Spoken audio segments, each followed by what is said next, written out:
హనుమలేని రామాలయం ఉంటుందా? రామాయ రామభద్రాయ రామచంద్రాయ వేధసే. అవును, హనుమలేని రామాలయం ఉంది. భారతదేశంలోని ఆంధ్రప్రదేశ్ రాష్ట్రం ఒంటిమిట్టలో నెలకొని ఉంది. ఈ సృష్టిలో రాముడికి హనుమంతుణ్ణి మించిన సేవకుడు బంటు మనకు కనిపించడు. అలాంటిది హనుమంతుడు రామాలయంలో లేకుండడానికి గల కారణాలేంటో తెలియజేస్తుంది మీ వేటు న్యూస్ అనగనగా.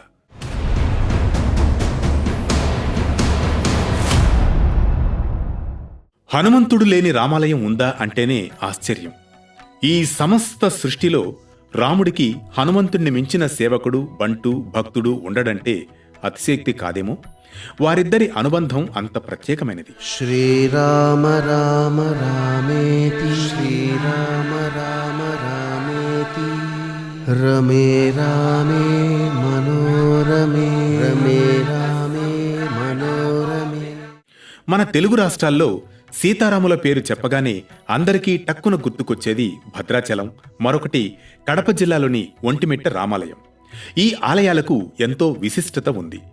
చరిత్రను పరిశీలిస్తే ఈ రెండు ఆలయాల్లో ఒకదానిని తానిషా ప్రభువుల కాలంలో రామదాసు నిర్మిస్తే, మరో ఆలయాన్ని త్రేతాయుగంలో జాంబవంతుడి కాలంలో నిర్మించినదిగా పెద్దలు చెబుతారు. వీటిలో ఒంటిమిట్ట రామాలయానికి ఎంతో ప్రత్యేకత ఉంది. ఈ ఒంటిమిట్ట దేవాలయంలో మనకు హనుమంతుని విగ్రహం ఎక్కడా కనిపించదు. సాధారణంగా రాములవారి విగ్రహం ఎక్కడుంటే అక్కడ ఖచ్చితంగా ఆంజనేయుని విగ్రహం కనిపిస్తుంది. అయితే ఈ గుడిలో హనుమంతుడి విగ్రహం ఎందుకు లేదు, అందుకు కారణాలేంటి అనే ఆసక్తికరమైన విశేషాలను ఇప్పుడు మనం తెలుసుకుందాం. రామచంద్రాయ జనక రాజజా మనోహరాయ మామకాభీష్టదాయ మహిత మంగళం. కడప జిల్లా ఒంటిమిట్టలో ఉండే కోదండ రామాలయంలో మనం ఎంత వెదికినా ఆంజనేయుని జాడ కనిపించదు. ఒకే శిల్పంలో సీతారాములు లక్ష్మణుల విగ్రహాలు మాత్రమే కనిపిస్తాయి. పురాణాల ప్రకారం మృకండు మహర్షి, శృంగి మహర్షి భక్తి శ్రద్ధలతో శ్రీరాముణ్ణి ఆరాధిస్తారు. ఈ సమయంలో దుష్టులను శిక్షించేందుకు సీతారామ లక్ష్మణులు అంబులపొది, పిడిబాకు, కోదండం చేతబట్టుకుని ఈ ప్రాంతంలో యాగరక్షణ చేశారు.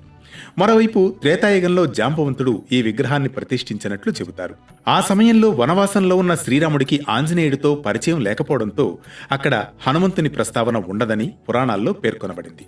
కాగా మరో కథనం ప్రకారం ఒంటుడు, మిట్టుడు అనే ఇద్దరు దొంగలు ఈ గ్రామంలో దొంగతనాలకు పాల్పడి కొండపై సేద తీరే సమయంలో శ్రీరాముడు వారికి కలలో కనిపించి ఆలయ ప్రస్తావన చేయడంతో వారిద్దరూ కలిసి నిర్మాణం చేపట్టడం వల్ల ఈ ఆలయానికి ఒంటిమిట్ట అనే పేరొచ్చినట్లు చెబుతారు. అంతేకాదు ఈ ప్రాంతాన్ని ఏకశిలా నగరంగా పిలుస్తారు. శ్రీ సీతారామ లక్ష్మణుల ప్రతిమలు ఒకే రాతిలో చెక్కబడి ఉండడం కూడా ఒంటిమిట్ట రామాలయంలోని ప్రత్యేకత. మరో ఆసక్తికర కథనంతో మళ్లీ కలుద్దాం అనగనగలో.